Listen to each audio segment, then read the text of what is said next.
A'udzu billahi minasyaitonir rajim. Bismillahirrahmanirrahim. Assalamualaikum warahmatullahi taala wabarakatuh. Apa kabar murid-murid semua? Muadib doakan agar murid-murid semua terpelihara daripada segala perkara yang memudaratkan diri dan memudaratkan iman. Dan muadib berharap agar adik-adik semua dalam keadaan sihat walafiat dan sentiasa bersemangat dalam mendepani suasana COVID-19 PKP ini untuk meneruskan sesi PDPR kita. Jadi alhamdulillah pada hari ini kita akan belajar dalam bidang akidah unit yang ketiga, iaitu kalam. Unit yang ketiga iaitu kalam. Okey, kita baca dan fahami sabda Nabi Muhammad sallallahu alaihi wasallam. Okey, kita besarkan sedikit untuk kita nampak. Okey. Man qara'a harfan min kitabillah falahu hasanah wal hasanatu bi ashri amthaliha.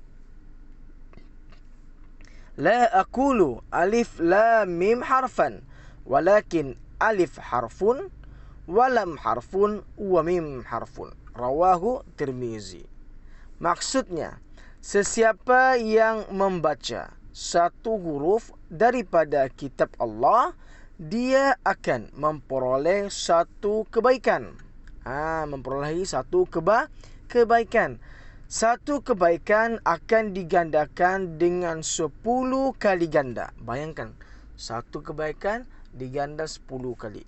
Bagikan RM1, kita dapat pula RM10. Begitu. Macam satu apple dapat pula 10 apple. Okey. Aku tidak mengatakan alif lam mim itu satu huruf, tetapi alif satu huruf, lam satu huruf dan mim satu huruf. Rawahu Tirmizi. Hadis riwayat Imam Tirmizi. Bayangkan kita membaca Al-Quran satu huruf 10 kali ganda kebaikan. Bayangkan dalam Al-Quran berapa ratus ribu huruf, bahkan lebih daripada itu, Masya Allah. Maka berapa banyak kita dapat pahala kebaikan itu. Jadi yang pakcik suara ni cakap, Allah subhanallah, besarnya ganjaran pahala membaca kalam Allah, iaitu membaca Al-Quran. Okey. Info di sini. Al-Quran ialah kalam Allah yang diturunkan sebagai mukjizat kepada Nabi Muhammad SAW dan membacanya merupakan satu ibadat. Al-Quran kalam Allah, dan bila kita membaca, kita akan menjadi satu ibadat, dan setiap itu mendapat ganjaran yang baik. Okey, adik-adik sekalian, muadib ada buat satu qasidah. Satu qasidah tentang kalam Allah. Dengar. Al-Quran itu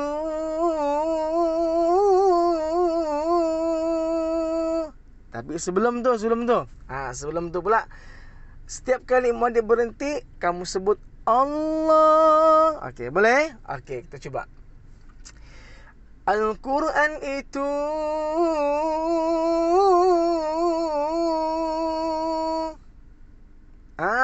cantik. Kalamullah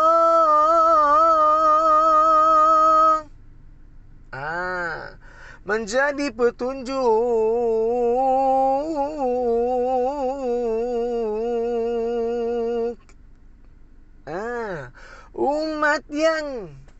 umat yang beriman.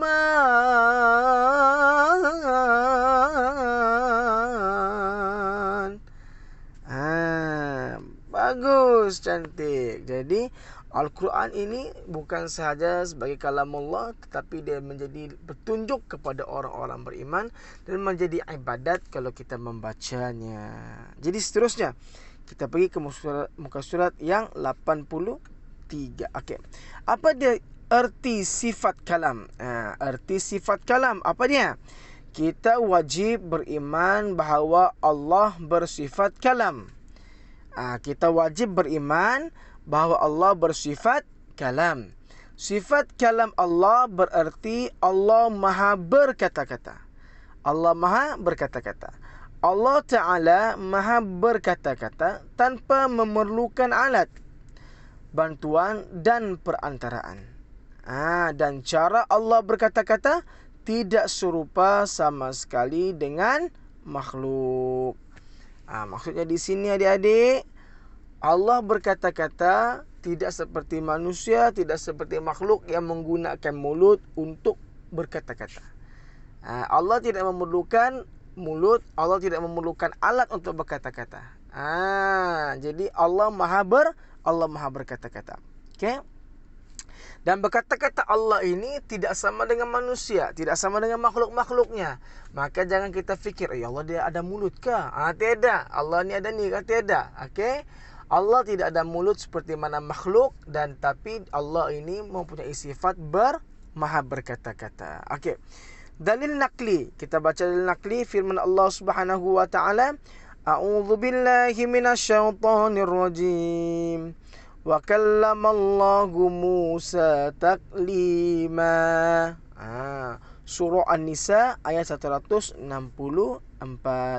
Perasan ke apa nombor 4 sini, apa 164 sini? Okey, nombor 4 sini itu menunjukkan surah An-Nisa ni surah yang keempat dalam Al-Quran, dan ayat ini merupakan ayat 164. Okey. Maksudnya apa? Maksudnya, dan Allah telah berkata-kata kepada Nabi Musa dengan kata-kata secara langsung, tidak ada perantaraan. Tidak ada perantaraan. Ini adalah dalil nakli yang menunjukkan Allah bersifat maha berkata-kata. Okey. Kita pergi buat dalil aklinya. Jika Allah tidak boleh berkata-kata, maka berlakulah kekurangan baginya. Sedangkan mustahil bagi Allah bersifat kekurangan. Ialah Allah kan Tuhan. Takkanlah Allah itu kurang daripada makhluknya. Takkanlah Allah itu lemah. Jadi Allah ini boleh berkata-kata. Sesungguhnya bagi Allah segala sifat kesempurnaan dan kemuliaan. Jadi dapat kita fikirkan di sini bahawa jika Allah itu tidak boleh berkata-kata, maka Allah itu lemah, dan mustahil Allah itu lemah. Kerana Allah itu Tuhan kita, wajiblah disembah. Allah itu Tuhan. Mustahil Tuhan bersifat lemah dan lemah daripada makhluknya. Maka Allah boleh berkata-kata. Okey. Info di sini. Ini biasa kamu tengok ni tembilak ni. Yang ada perempuan bertelekung semua ni. Tembilak ni. Pakai telekung, bukan tudung ni, pakai telekung. Ini selalunya berlaku pada majlis khatam Al-Quran. Pada majlis khatam Al-Quran lah. Kadang-kadang kalau kita tengok di kampung-kampung, tapi kampung-kampung kan jarang juga pakai telekung kan. Ini diorang mengaji lah sana cerita. Diorang mengaji lah. Begitu. Okey. Info. Tengok sini info. Kita besarkan sedikit info dia. Okey. Sifat kalam Allah mengandungi suruhan, tegahan dan pemberitahuan yang berupa wahyu kepada para rasulnya, seperti Al-Quran, Taurat, Injil dan juga Zabur. Ingatkah? Kau masih ingatkah? Kalam Allah ni, kitab Allah ni cuma ada 4 sahaja. Iaitu Zabur diturunkan kepada Nabi siapa? Nabi Daud.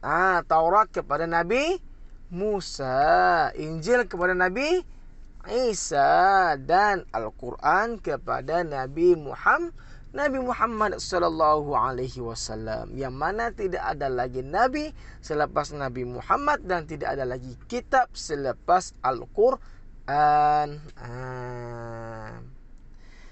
Okey. Faham sampai sini? Insya-Allah semoga Allah memberikan kita kefahaman. Okey. Kita buka kepada muka surat seterusnya. Tapi sebelum tu kita ulang semula erti sifat kalam ni supaya kita semua faham apa tu sifat kalam. Okey, sifat kalam Allah berarti Allah Maha berkata-kata.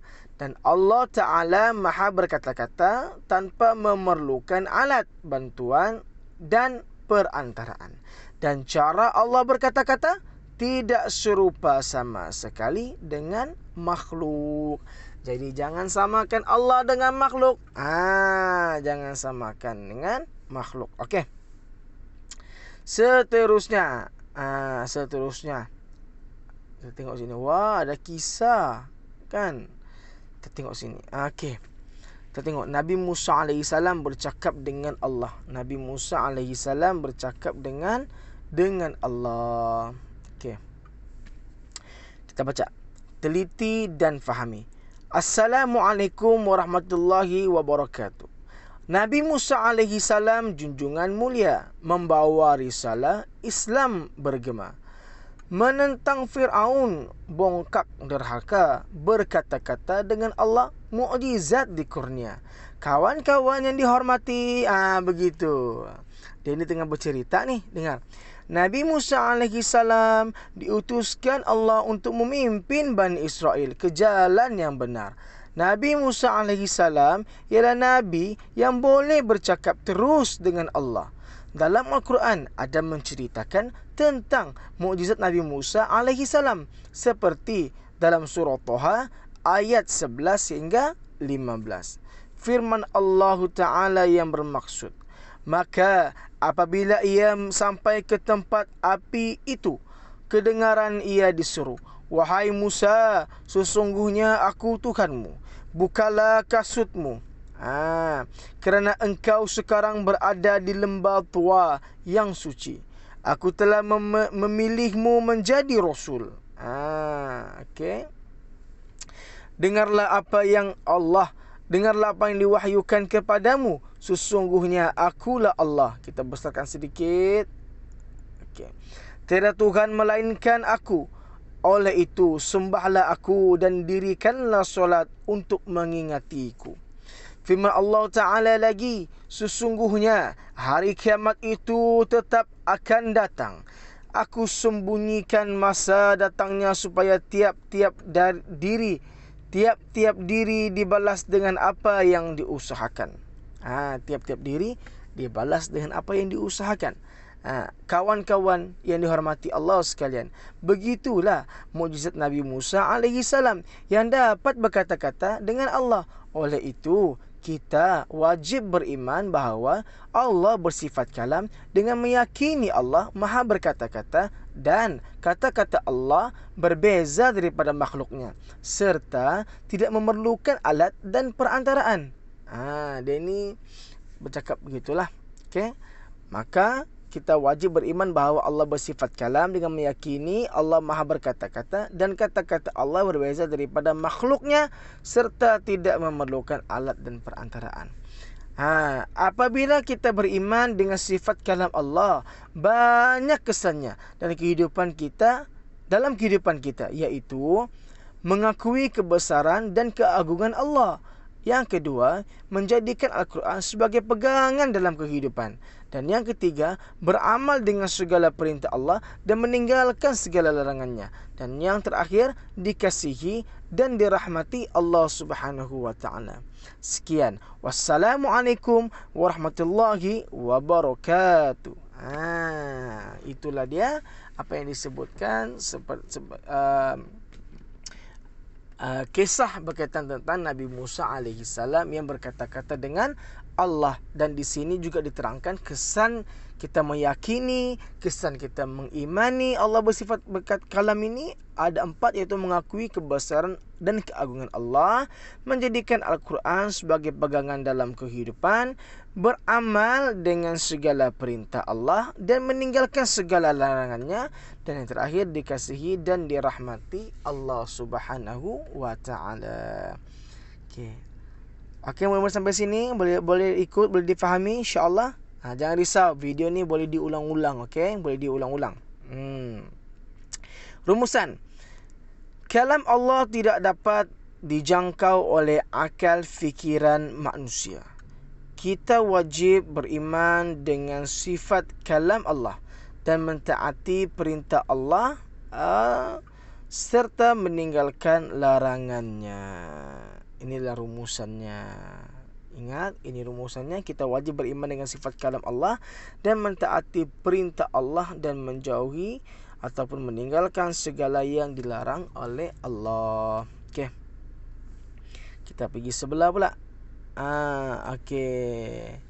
Sebelah ni ialah laman inovatif. Laman inovatif. Okey.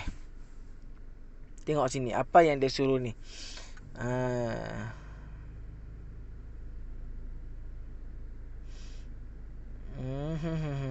Okey.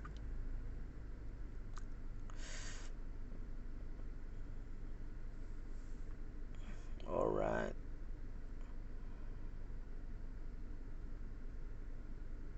Okey, begini. Okey. Tugasannya mudah, iaitu muadib mahu murid-murid semua buat satu peta minda, dan peta minda itu mestilah merangkumi erti sifat kalam, dalil nakli, dalil akli, erti sifat kalam, dalil nakli, dalil akli, dan juga kesan beriman dengan sifat kalam Allah. Kesan beriman dengan sifat kalam Allah. Buat satu peta minda yang sangat cantik. Buat bunga-bunga kah, buat awan-awan kah, buat pokok-pokok kah, kereta-kereta kah, buat macam gitu. Okey, buat secantik-cantiknya dalam buku latihan masing-masing, dan kenalah merangkumi seperti mana dia bagi tahu, merangkumi maksud sifat kalam tu tadi.